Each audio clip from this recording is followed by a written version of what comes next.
Hello, everyone, and welcome back to episode 2 of Peer Reviewed Feelings.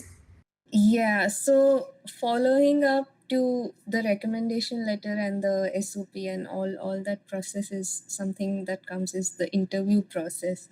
So, could you maybe describe a little more about how your interview process was, and if it was like a 2 day thing, it was like a 5 day thing, how long the interviews were, how did you prepare for them, maybe just like in general. Before I gave an interview, I didn't know what to expect, right? I didn't know if they were going to ask me like scientific questions, were they going to test my knowledge, or was it just going to be about, oh, why do you want to do a PhD? What are your research interests? So you never know. And if you don't know people who are in that university or in that program, you will also not know what to expect. So you should just kind of be prepared for everything, I would say. But in general, in the US, they focus more on your research experience and why you want to do PhD in that specific institution. Like you need to have a clear idea of why you want to join their college versus some other college, right? And so I interviewed with a couple of places. So it's different for every university. One of them basically had an information session with students before I could actually talk to the faculty.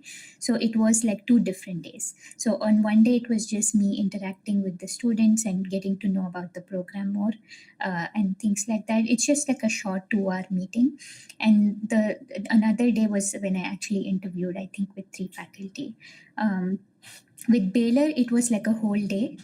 For them, it was day, but for me, it was night. I think I started at like 10 p.m. And it went on till like 4 a.m. or something like that in the morning. So that's something that you have to be prepared for.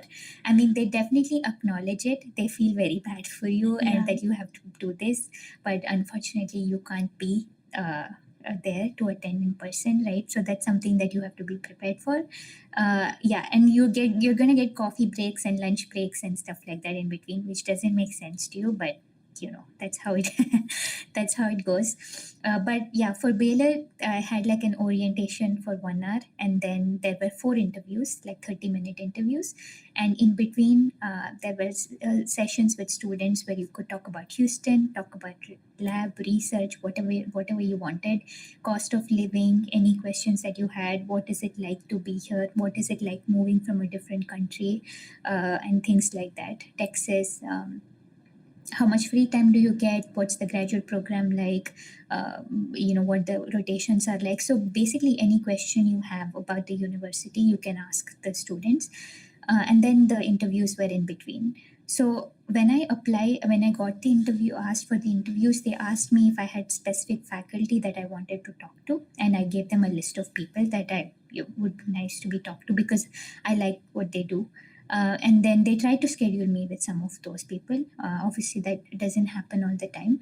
Um, but they didn't ask me any scientific questions. Nobody cared about how much knowledge I had on genetics or what I knew about the science. It was mostly like my research experience, like what I did for my maybe master's dissertation, what I did in my undergraduate research, what I did in the 1 year that I did some of the other stuff. And also they really appreciate if you kind of ask questions about their research, because as everyone knows, scientists like to talk about what they do. So if you have read up on that and you ask them questions about what they do, especially if they're labs you're interested in, I think that's easier, right? And so if you talk about that and how you think you might fit into Baylor, either in their lab or in any other lab at Baylor, that's something that they really appreciate. I think the one thing that in my application was that I had a lot more clinical experience than research experience, right? Because I did some of these things in genetic research centers and diagnostic centers. So they wanted to know what is kind of driving me towards research rather than just taking like a genetic counseling route or something like that. So having clear answers to those is very important. And Yeah, nobody asked me any scientific questions, but some of the things they did ask me is like, what do you think is like the biggest challenge for the field of genetics in the next 20 years? What do you think is going to, what does it look like? What do you think is the research landscape is going to look like? So some of like food for thought questions. Nobody is going to test you on, oh, how does transcription work, or how does translation work, or things like that. I think which can happen in some places, but not in my experience. And you will be surprised how informal it is, and how much they just want to talk about your life and what your experiences have been, what you are like as a person, right? Because they want to know if you fit into their student community. Are you a team player? Can you get along with people? Can you kind of manage the transition of moving to a different country, right? Will you be able to manage that, or do you have doubts about that? That's just some of the things they are looking for. And if they feel like you have all these experiences that will add, that's just a bonus. So treat it like a conversation, ask questions, and don't think of it as an interview, because in the US more often than not it's not an interview. They just want to know you as a person. And even with the students, they want to know if you'll be a good fit into the program. Because at the end of the day they want you to find good labs to join and like rotate and join and do good research, right? So that's what my experience was. I didn't have a bad interview, I didn't have a bad experience. I think I had some technical glitches, and there were some interviews that got cut off, and I was so worried about, oh my god, I didn't answer. I mean, I didn't get to talk to them enough, but none of that actually mattered. I think it's just a sense that they get from you. And your application is already evaluated, right? They think your SOP is good enough. They think you have a good profile already. You have good experience. After that, it's just, okay, can you like hold a good conversation with them? And do you care about the science that's happening in that university? Yeah. Mm-hmm. I think that was excellent advice. I mean, I feel like I couldn't have put it in a better manner. And I do agree that the interviews are super informal. And then, personally, as someone I think who has been helping with interviews and recruitment at Baylor for like 4 years now, I think a little bit of inside information that yes, the graduate students do get asked. About how the incoming students should be and are. And especially for people who are interviewing, the senior graduate students are asked every year that who was the best amongst the people who interviewed. So that also matters, as Ashwini already mentioned. But Isha, you wanted to ask something.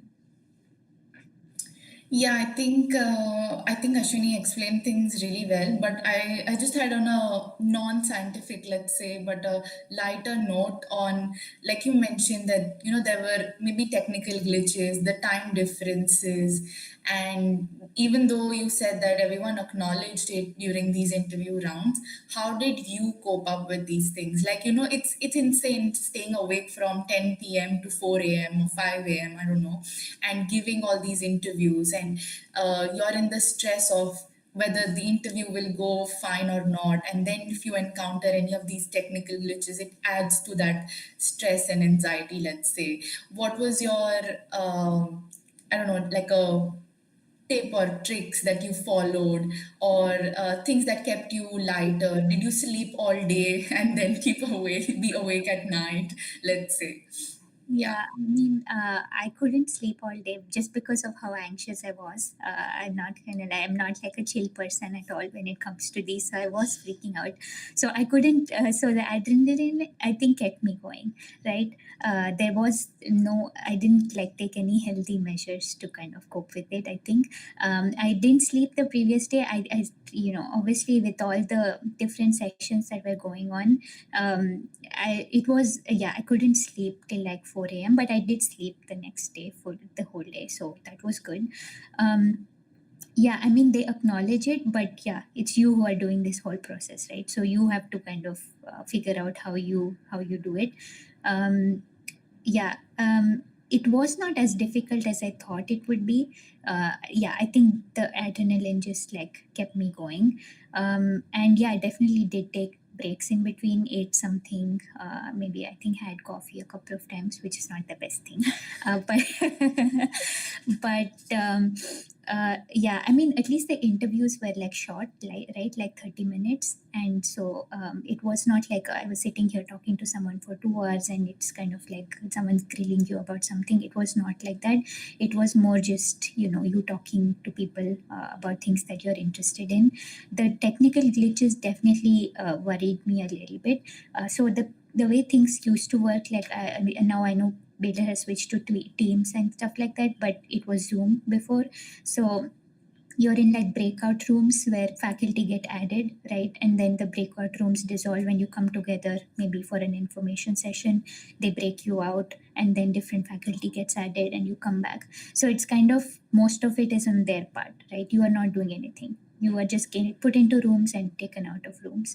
So they understand that any technical glitch that happened is probably on their side, right? Unless your internet is not working or something like that, which is something that you have to make sure is working well, because that happens. Yeah. Whenever you have something important, something can happen. So make sure everything's okay with on your part. But they were very nice about that, because they knew it's something on their end, right? Because sometimes it happens that you're in a different breakout room and the faculty is in a different room and just waiting for each other. You don't know that you were supposed to be in the same room. But the most important thing is that the program administrator usually is always in touch with you, or some student head or some student representative will be assigned to take care of some of these things, whose contact will already be given to you. So it's very important to stay in touch with them, so you know what's happening. It's easy to lose contact for a while, which is okay. Don't freak out. But the program admin will almost always be in contact with you, and you can still reach out to them after if you kind of lost contact with them and things like that. But yeah, as I said, none of the technical stuff actually mattered, because I think with one faculty I only got 5 minutes or something, and we kind of lost on like 25 minutes because we were in different rooms and he couldn't get into my room and I couldn't get into his, but it didn't matter. Yeah, and then there was like a closing session after that, and then I spoke to my program admin and she was like, yeah, that's okay, doesn't actually matter. So it's definitely nerve-wracking, and it's something you have to go through. It's sad, but it happens, especially in the US. I know that most universities don't fly you in, especially if you're an international students, to come and kind of give interviews. If you're local, they will. But now with the funding situation in the US, most interviews are happening online, even if they're local, right? So this is something that you have to kind of work around. Definitely not as hard as it sounds. Also not easy. Yeah. Yeah, okay. That was some good advice again. I thought that yeah, experiences can be different for everyone. But on that note, I think now we spoke about applications for all the US universities. We spoke about how to navigate through choosing universities, and then also the interview process once your applications are shortlisted.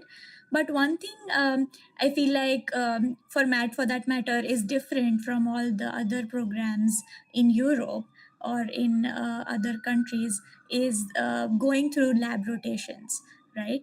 And I think we should definitely mention a bit about how rotations work. And Sanika, do you want to explore that with Ashwini?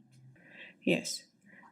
So when I was applying to the US, I think so rotations were sort of a lifesaver for me in my head because I was always worried about how am I going to judge if I fit with the lab or with the department just over a Zoom call or a couple of online meetings without meeting in person. And because of that, I really liked the concept of rotation, wherein we could try working in different labs. With respect to my program, because I applied, like, I joined a biology program, so it was sort of like an umbrella program with labs in different fields. I think so. I chose my rotations with, like, I was also not sure what I wanted to do my PhD in. So I chose my rotations based on like what different types of sciences I was interested in, along with the lab environment and stuff like that. But for Ashwini, I wanted to ask, because you applied or you joined a genetics and genomics program, which is like a one subject specific program. How did you go about choosing your rotations? Right. Yeah, so the thing with Baylor is that you can enter through any program, but then rotate in any lab you like, unless they're outside of Baylor, right? So if they are a Baylor faculty, you can rotate with anyone. So you can join a genetics program, or and then maybe like rotate in a biochemistry lab or something like that. So it doesn't actually matter. It's not like if you join a genetics program, you have to rotate in a genetics, like someone who's a genetics faculty. That was just something that I was interested in, right? So, and it's more like most of their research is interdisciplinary, right? So they are part of different graduate programs. So it's kind of like they're probably part of some cancer biology program, and also genetics program, and also some structural biology program. So it's like it's all kind of very fluid. So unless they're outside of Baylor, because we are in the Texas Medical Center, we also have other institutions around us. Like some faculty are only in Texas Children's Hospital, but they're also Baylor faculty. So there are things, some nuanced things like this. So yeah, definitely, as Sanika said, I wanted to do rotations just because of everything that you hear about PhD before you start doing a PhD, right? Especially in the US, it's a really long duration, and so you want to kind of find labs that you're a good fit in. Because for me, it was more the mentor rather than the research, right? Because I knew that the program is very good, and I would find labs that I'm interested in, and eventually, if I like the PI, I would like the research. So that was the mindset that I had when I was picking rotations, or like when I was deciding which labs I would even consider. Um, yeah, and obviously, when you enter a PhD program, you'll realize how important it is to talk to the students that are in those labs before you even rotate, because everything can seem nice, but if the students' experiences are not great, you should not be considering like rotating there. I know that there are people who kind of feel like the research is the driving factor, and then they can, kind of get used to the PI. But mine was kind of the opposite perspective when I was rotating. Yeah, and what was the second question? I had a second question was, did you choose all three Mm, or four of your rotations before you joined, yeah, or did you yeah, just choose one of it and then when you arrived here, yeah. you talked to everyone and then decided your other rotations? Yeah, I think so. I only picked one, and I picked the first rotation, and that was just by like talking to the PI. I don't even think we had a Zoom call or anything like that. We just spoke over email, and then she was happy to have me as her first rotation student. I was very particular that I want to pick my rotations as I go, right? Because I want to go to the labs, talk to the PI, talk to the students in person, and then decide, because there are a lot of things that you can find out by just being there versus being online, and then deciding. I know that there are a lot of people who decide all their rotations before they even start their graduate program, and I recommend against that. It's not like if a rotation is fixed, it's like you have to do it. It's not that way, but it's kind of saves you some of the awkwardness of then saying no to some of the PIs, right? So, and there is a lot of time for so at least for Baylor, each rotation is 8 weeks. So you in the middle of your first rotation, you can start thinking about your second rotation, and then kind of talk to PIs and things like that. And Baylor lets you do like 5 rotations before you can pick a lab. Three is recommended just because you have things like qualifying exam coming up later on. So three is recommended, but you can do up to 5 rotations. But yeah, I just picked my first one, and then picked my other rotations as I went on, and then spoke to more people, because I think most labs that I thought I wanted to join, I didn't really join or even rotate in after I came to Baylor, just because of some of the experiences of the people, right? And as I said, for me, the driving factor wasn't the research; it was more the PI, their mentoring style. If I could get along with them or not, could I see myself interacting with them for 5 years? That was more important to me, because I knew that I would, eventually like the research that they were doing, unless it was something that was just out of the question for me. So yeah, I definitely wanted to do rotations, even though that can kind of prolong this process a little more. You actually get into research only in like your second year, and then you kind of have your qualifying exam and things like that. So it's kind of the second half of your second year is when you actually start, getting into your project in the US. So you have to be kind of prepared for that. Yeah, that's super great. I think I love that how she has advised directly and without, just like in an unfiltered manner about why she chose the lab that she did, because she was basically looking for a good mentor, and then the research could just follow, I think. But Maithili, you had a question. Yeah.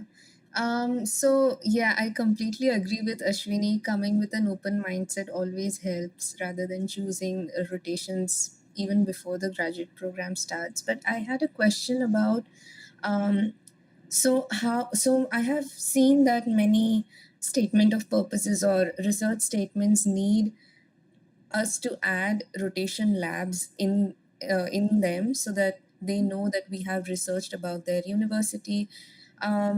So how did you select those rotation labs while writing the statement of purpose, and how was it different from the research statement that you were writing for the application process? Right. Yeah. The universities definitely want to know that you've looked at the different options that you have. So for Baylor, as I said, I needed a research experience and a statement of purpose. You don't have to go extensively into what labs you like and what research you like. You probably just have to mention that these are some of the labs that I'm interested in. But the research experience, for the most part, was just like what I did before I came to Baylor, right? Like what my undergraduate research was like, what the project was, what I ended up finding or not finding, that doesn't really matter, but what the experience was and what it taught me, what my master's research experience was, what the process was like, and what I understood.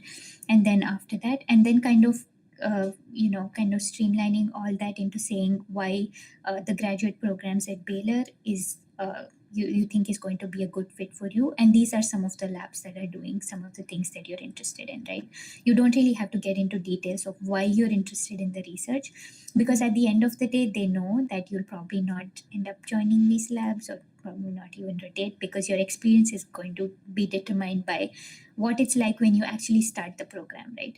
They just want to know if you've done your research and you know what you're talking about, as opposed to being like, this is the lab that I want to join, this is the research that I like.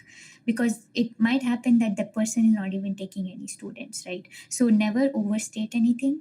Just give them the sense that you just like did your research and there are some things that you're interested in, but you're willing to explore, and that you have an open mind, and there is no hard and fast about this is the lab I want or not want.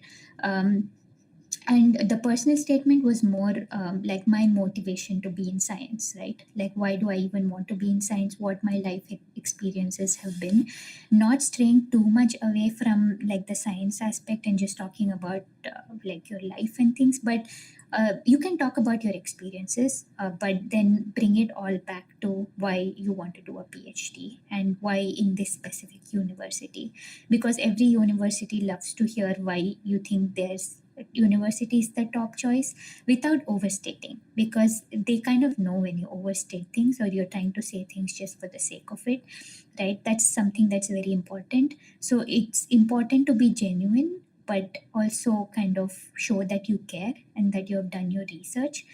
And yeah, it's hard to distinguish between personal statement and research experience, just because some places have statement of purpose, right, which is a combination of both things. But in the places that they do require it to be separate, I think research experiences has kind of some more technical aspects of what specifically your project was. Why did you do that research, and what did you find out from that research, and how that has led to now applying to a PhD program. And personal statement is more about your experiences in the science that you've been doing and what that has taught you.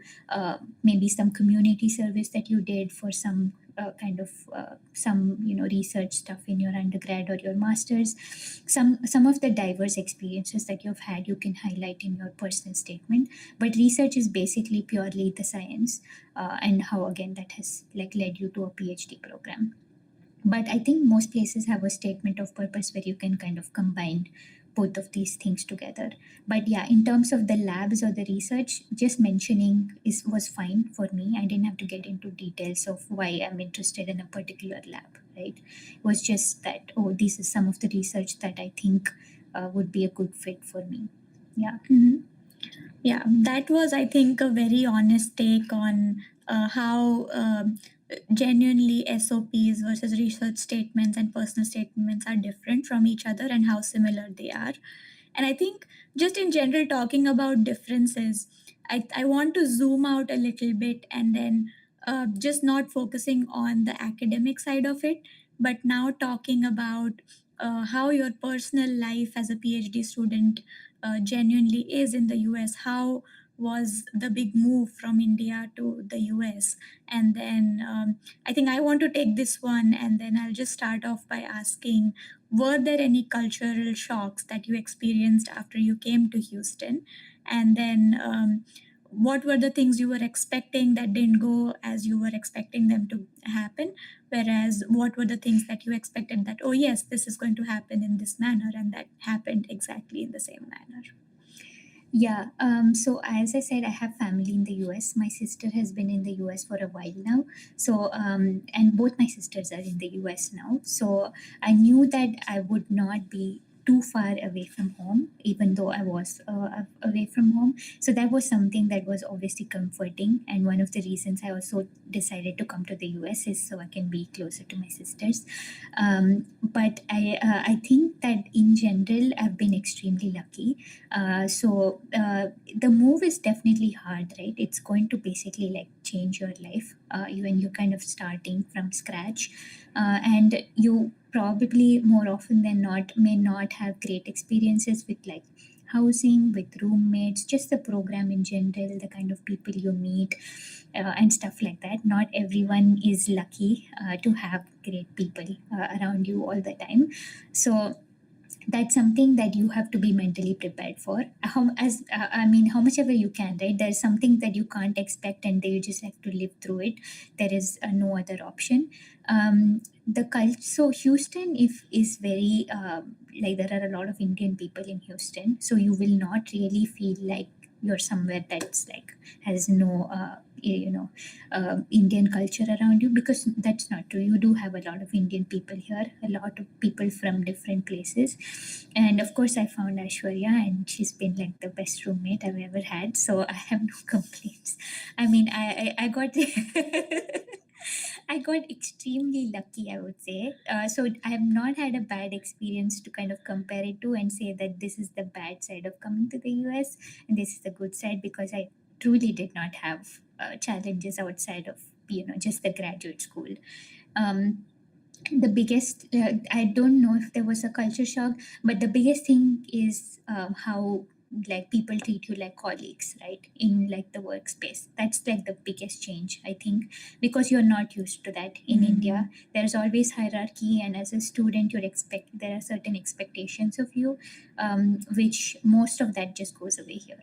You're treated as colleagues. Even though you're trainees, you can treat people like they're your equal, even someone who's done this for 40 years.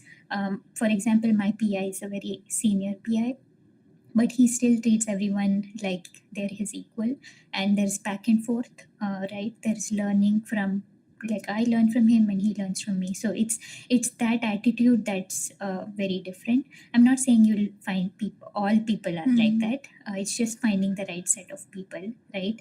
And yeah, I mean, being in Houston, I've been fortunate to be surrounded by Indians, from everywhere in India. So I haven't really felt like I've missed out on any of those aspects, except of course for missing my parents, I think.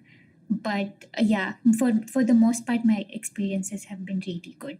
So yeah, I mean, I don't really have any downsides, or if someone else has any experiences that they would like to point out, then yeah. Yeah, I think Isha, you wanted to say something. I mean, I really don't have experiences on that side because I am in Europe. But I actually wanted to ask, like, so you told us you had great experiences finding roommates, finding the right fit in the lab, but also given that Houston has a good Indian community. I just wanted to know, and also if there are, we have audiences in Houston, let's say, who are listening to us. What do you do on a normal, let's say, weekend or a weekday off when you're not going to the lab, let's say, or you just want to hang out? And if Aishwarya is not there, because we know that Aishwarya and you usually hang out a lot together, Yeah. but just in case, maybe going to a cafe or something that's your go-to, or a park. So, Yeah. what does your a day off from work look like? Yeah. I mean, I have to say we do go to the lab a lot on the weekends, so we can be quite boring like that. But I think we do also have a lot of fun. The one thing about Baylor is because of the buddy system, as I mentioned. So every incoming graduate student has a buddy that they can talk to, and usually they try to connect you with people who are from the same place as you are. So I have a buddy who's also Indian, and through her, I kind of got to meet a lot of other people, the associations, the Indian student, so international student or the South Asian student, things like that. You kind of get exposed to, right? And you kind of make friends through that. And being in the Texas Medical Center, you're surrounded by all the people who go to different institutes in these centers, right? So in your apartment, you probably have like tons of people going to Baylor. So you kind of see these people around all the time. So that's how you get to that kind of meet people. You form a group of people that you can do kind of things in. Um, yeah, I think we love going to cafes and getting coffee and things like so. That's something that we always do. In the like around us, there are a bunch of parks that we like to go for walks and run. And now that everyone's running and want to do like marathons and half marathons, so that's what we are getting into, I think. Yeah, and. Yeah, because of the Indian community, there are a lot of temples, a lot of Indian restaurants. There are so many different, in Indian and non-Indian things to try in Houston. In that way, Houston is big and a lot of different things to try. Probably not so much for the nature and landscape, but there's definitely other things that you can do for fun, which we try doing for the most part. And we also go to this something called Shaka, which is like a Hindu association here, where we get to like kind of meet a lot of different people of different ages, kids and adults. And so you just get together, do some physical activity, play some games, which we do every week. So there are a lot of opportunities to connect with people if you wish to in Houston. So that's been great. Okay, that's amazing. Does anyone have any last minute curious closing questions? No? Okay, Sanika has one, right? No, Sanika. I just was wondering. So this is like weekend, but then for a weekday, how does your day look like? Yeah, I mean, I tend to stay in the lab a lot. I mean, you can say I just love what I do so much that also I the think that's the theme of every PhD student's life at this point. right. Sorry, go ahead. No, I mean, yeah. I work with mice. So the model system we use are mice. So it's some days can be tedious, especially if I have dissections and things like that. But a typical day, I say, would like I start at around 9 a.m. And then maybe end by 6:30. That's like on an average. Some days it's earlier, some days it's later. But the good thing about it is it's very flexible, and especially if you join a lab that kind of lets you take the lead on the project, and someone who doesn't micromanage, you're like on your own. You get to plan your day whatever way you like, right? There are some days you may want to work late, some days you may want to work less, go on the weekend, not go on the weekend. All that is very flexible. Even though it's a lot of work which you have to be motivated enough to do, there's a lot of flexibility and freedom of how you want to do the work you want to. So I mean, unfortunately for me, most of my stuff is wet lab, so I have to be in the lab. If there was some bioinformatics component, I probably could have worked from a nice cafe or something, but that unfortunately doesn't happen a lot for me. Maybe sometime in the future, but yeah, it kind of basically you decide what your day looks like, right? So mine is usually like 9 to 6 on an average. I definitely take breaks in between, people in my lab like to talk a lot, so sometimes our hours go by just talking. So yeah, it's very flexible, and as long as you're kind of showing progress and showing that things are moving forward, they don't actually have to work all the time. You're going to realize that most things don't work. Some things might, and that's what you kind of move forward with. So it's not the things working or not working like your experiments, it's more like your thought process and just knowing that you're putting in the effort. That's all like a good mentor would care about. And so if you're in the right lab, and a mentor that thinks that way, I think you can decide what your days look like. That's amazing. Yes, Maithili, you had a question. Yeah, I'm not really sure if I should ask this because this is like a happy point to end the episode. Yeah. Um, I was I was going to ask, like, e- I mean, even though you might be surrounded by a lot of people from your university or like really good people around you, your professor would be really nice, but sometimes PhD is like so isolating if almost like if you are the one that is independently working on the project, it becomes very isolating. So do you have any suggestions for our listeners how to cope up with that?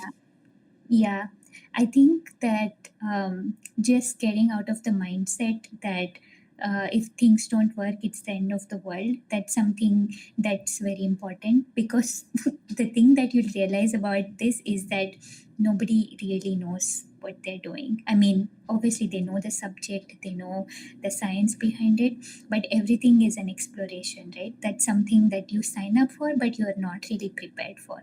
And the feeling of, oh, someone's getting doing better than me, or someone's getting ahead of me, someone who started at the same time probably has more research progress than you have. That's something that will absolutely like not help you, because you know that you're in different labs and your research is different, and that moves at a different pace, right?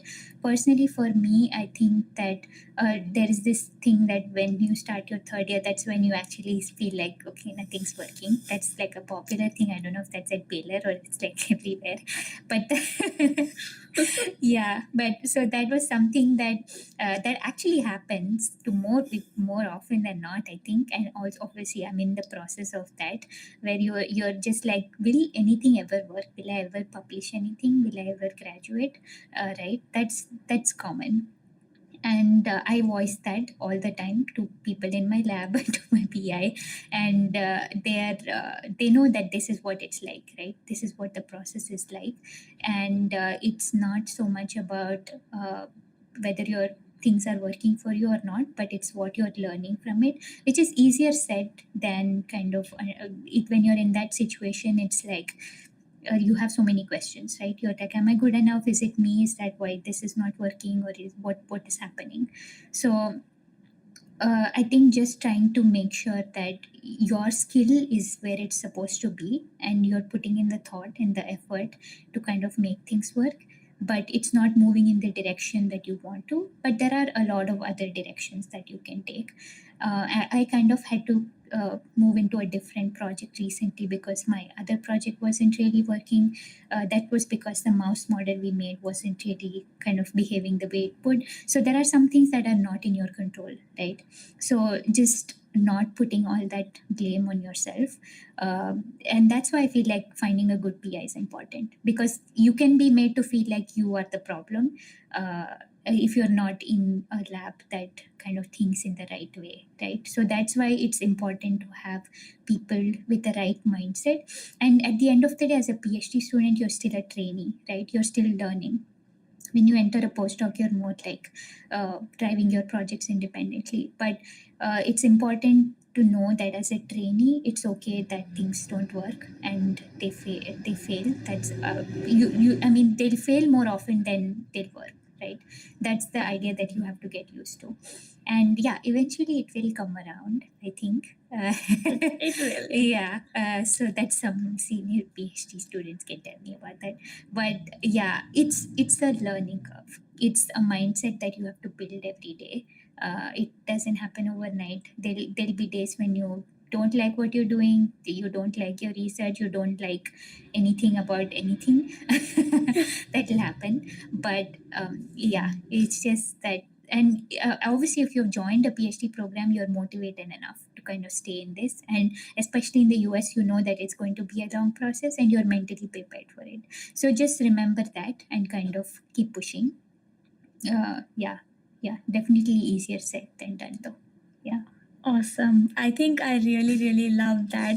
I think this entire episode just beautifully captured the hard work, the curiosity, the community, and then also at the end, the reality of being a PhD student so far away from home.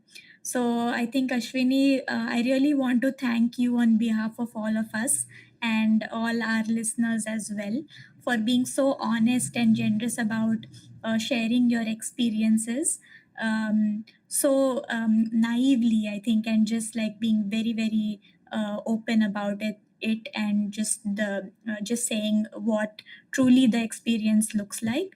I genuinely think that for someone who is sitting in India somewhere listening to this podcast, this has truly, truly kind of inspired them.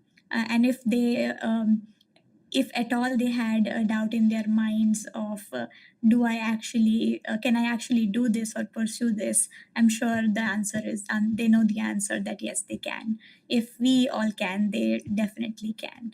And to all our listeners, if you found this episode helpful and interesting, and you would like to ask different questions, please let us know what questions you would like us to ask, and we'll make sure we can add them the next time around in our future episodes.